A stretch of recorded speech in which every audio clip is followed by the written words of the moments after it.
తిరుమల నారాయణగిరి ఉద్యాన వనాలలో జరుగుతున్న శ్రీ పద్మావతి పరిణయోత్సవాలు శనివారం 2వ రోజుకు చేరాయి.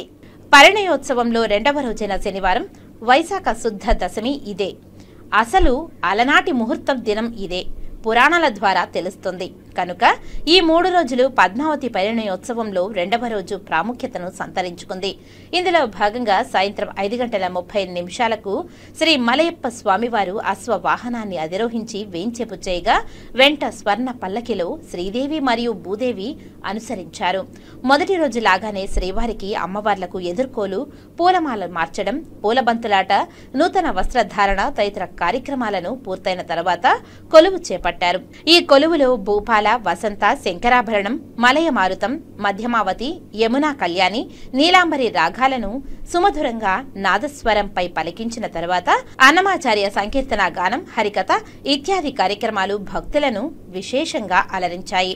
అనంతరం శ్రీవారు దేవేర్లతో బంగారు తిరుచిలో తిరుమాడా వీధుల గుండా ఊరేగుతూ ఆలయ ప్రవేశం చేయడంతో 2వ రోజు పరిణయోత్సవ వేడుక ముగిసింది. ఈ కార్యక్రమంలో జేఈఓ గౌతమి, ఆలయ డెప్యూటీఓ లోకనాథం, ఇతర అధికారులు పెద్ద సంఖ్యలో భక్తులు పాల్గొన్నారు.